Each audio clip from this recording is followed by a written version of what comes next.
Delighted to welcome the one and only, the legend, Carlton Palmer. He's back from his, well, I'd say he's back from his trip, but the trip's lasted about 23 years. How are you, mate? Yeah, very well, thanks, Rob. Good to see you. How are you? Really good, thanks. So you're back from China. Yeah, well, we came back a year early. We got back last July. I had a year left on my contract, so I would have actually been coming back. We'd both be coming back this July that's just gone. But with China and everything with the lockdown, we weren't able to get back for just over 2 years. So Lucy was starting to get a bit upset about it. And I said, because we've got the kids and the grandkids, and we normally come back to the UK every 2 months. It was one of those, and we only had a year to go, so it was time to roll. Had a fantastic time, and it did what we wanted to do. So, yeah, back in the UK now for a little while. Shanghai, you were based. What's it like? Unbelievable place, Rob. Honestly, I can't tell you. Lucy and I really, really enjoy it. We both miss it now. It's a fantastic place. It's a fantastic place to travel to other places in Asia. Easy travelling. But it's not like the way they portray it to be in England. I mean, if you went to Shanghai, you're like London or New York. It is unbelievable, and an awful lot of expats there from the UK, from Australia. It's a great way of life, great work life, and a great way to live. It's a fantastic place. I mean, I hear all this talk about the smog and this, that, and the other. Well, in the 8 years that I was there, if I had 4 games cancelled through pollution, that is it. And the pollution changed when I first went out there. What they used to call the pollution bad, to call the games off, they changed because a lot of expats were over there, and it's run by a lot of, if parents get involved and they start saying, well, I don't want my kids going outside and this, that, and the other. So they lowered the level of the pollution of where the games would be played. But like I said, very few games called off, and it's a fantastic place to live. And anybody who's never ever visited Shanghai, you'd be crazy not to if you get the opportunity. You were coaching out there essentially, weren't you? Coaching at a school, which we'll talk about Dubai in a bit. Just explain what your role was. Well, what happened was I went to Dubai, as you know, Rob. I came over there to do the TV work with 10 Sports, and ended up doing a bit with you and what have you. And then I got asked while I was over there, would I be interested in coaching in an international school, which was Repton at the time in Dubai. My answer was no to start off with. I mean, it wasn't something I came out to do. I came out to do the TV work. And then my wife said, because my wife stayed in the UK at the time, and she said, but why not? So I went into the school, set up an academy, and was coaching and really enjoyed it. And then we lost the rights to the football, as you know, that went to Abu Dhabi. And then simultaneously, David Cook, who was the master of Repton, had been offered a job in China. So he said to me, would it be something that would interest you? And again, my answer was no, too far from the UK. And obviously I was travelling backwards and forwards with Lucy in the UK. And then I put it to Lucy because the kids were going off to university. And she said, well, why not? So I said, well, let's go and have a look. The owner of the school, a woman called Joy Chow, very lovely woman, actually first Chinese woman to graduate from Oxford. Very intelligent woman, invited me and Lucy out. We went out for a week, and it's one of those, Rob, when you get there, it's like both Lucy and I said after the week, I mean, obviously they rolled out the red carpet, put us in the best hotels and all of that and this, that, and the other. But at the end of the week, it was like, I said to Lucy, what do you think? And she said to me, I don't know. And she said, what do you think? I said, I don't know. So I said, well, basically it just boils down to money then, doesn't it? So I just asked them for a ridiculous amount of money, myself and Lucy. And when I went to bed, Lucy said, "You're crazy. They're not going to pay that." And then David Cook rang me the next morning and said the contracts were drawn up. So Lucy said to me, "What are we doing?" I said, "We're going to Shanghai." That's it. Listen, Brilliant. Listen, tell me. You say it's a great hub to travel. Where did you travel to from Shanghai? Which countries were you going to? Well, you can do Hong Kong's like 2 hours away flight. So we used to do that plenty of times a weekend. But you can go.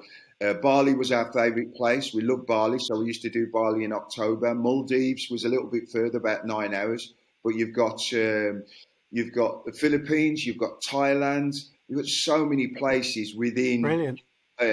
easy travelling distance. I'm talking 3 or 4 hours Yeah. commute, and it was a fantastic experience. Really was work wise. The people are so friendly. I can't speak highly enough of Wellington College and Joy, the way that they treated me. I mean, I knew what they were looking to do. They wanted to open an international school. It's affiliated to Wellington UK. And what they did was use my name. Initially, when they were opening the college, the year before, they couldn't advertise it because if you're Chinese, you have to go to a Chinese school. That's the law.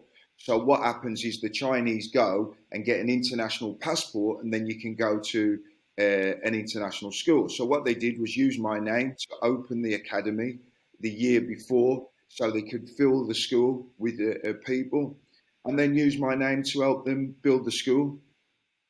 Listen, I hope you don't mind talking about this. You were ill, weren't you? I mean, news got back. You had a bad turn, didn't you?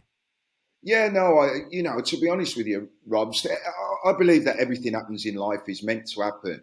Um, you know, uh, 5 years ago, probably, maybe even less than that, I was on holiday in Portugal, as I do all the time, and I'd been running, and I come back, and my mum said to me, "Something's wrong with your breathing." I said, "Mum, it's 90 degrees. I've just been running for 10 miles."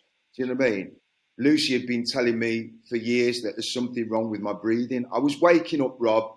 Used to wake up for about 2 o'clock, 3 o'clock every morning for years, and never did anything about it. Lucy had told me to go and get sorted, didn't, and that's what happens if I'd have gone and got sorted, it could have been dealt with medication, but I didn't, and then it became chronic. I had a turn in at Shanghai, and I went to see a private doctor, got completely checked out. He said, "Carlton, there's nothing wrong. Your heart's fine. Everything's wrong." I had ECGs, I had everything. Everything was fine. And then I got Paul Parker rang me up to play England vets in Singapore, and Lucy didn't want me to go. And I said, "Lucy, I've just been and got checked out. They put me on a treadmill, got my heart rate up. They said everything's fine." I said, "I'm going," and she was really upset about me going.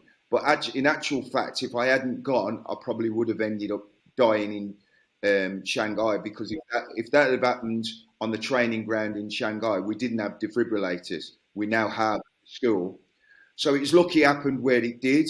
They had to bring me back twice, and then I flew. Then Lucy didn't want me to have the surgery in Singapore, so they gave me medication to get back to Shanghai, and then I wanted to come back to the UK to get the operation done there, and the doctor said, "Listen, you'll not survive to go back to the UK." He said, "We need to operate now." So I had a 7.5 hour operation almost 6 years ago, and I'm brand new now. Just this morning I've trained, I've run 5K in 21 minutes. Brilliant, absolutely fantastic, mate. I don't know about how you feel, and I guess it's maybe too early to say, but I think once you've lived abroad, and certainly lived abroad as you have for so long, have you got a bit of wanderlust? Do you want to go somewhere else now, or are you happy to settle back in the UK for a while? Well, what happened, Rob? Honestly, with the heart problem, it changed my outlook on a lot of things in life. I was lying on a silver tray in a hospital in Singapore. I didn't know anybody around me. I knew I was dying. And, it was strange. I thought about my dad straight away, who was not well. He's got Alzheimer's and is not well. Then I thought about my mum, and then I thought about Lucy and the kids. And then all of a sudden, Rob, it was strange. It was like I've tried to explain to Lucy, it was like a kind of release. All my life, I've been fighting and striving to achieve great things, to be successful, to do things. And it was almost as if I was released. It was almost for the first time I looked back at my career, looked back at what I'd done, and I actually thought, do you know what? For a lanky little kid who's come from Oldbury Whalley, West Midlands, to play for his hometown club, to go on to play 19 times for England, play for Sheffield Wednesday, play in cup finals, become a millionaire, right? I thought to myself, you ain't done bad, kid. And from that moment on, a release came from me. A release came. So, I'm now in a position where I'm retired now. And that was always going to be the plan. After my contract finished in Shanghai, I was going to retire. The plan is we've always had an house in Portugal. We're building an house in Portugal. There's no more overseas travel now for work or anything like that. That's all those boxes have been ticked. We need to be around now for family. My dad's 89 now, not very well, and my mum's young, and so we want to be around. Lucy's mum's 72, and we've got 4 kids and 3 grandkids now. So the plan is now we're just building a house on the beach in Portugal, and we'll flip between the UK and Portugal. I'll do a bit of, hopefully, get into a bit of media work. Again, I'm doing a bit for Talk Sport.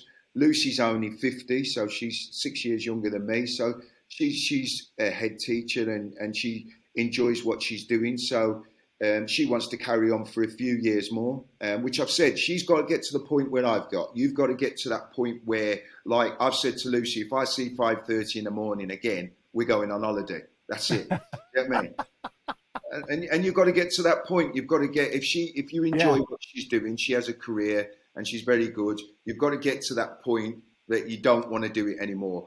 And I'm at that point now where, I don't want to work a full-time job anymore. Thanks for chatting to us on Soccerex. Brilliant. Brilliant. No worries, man. No worries.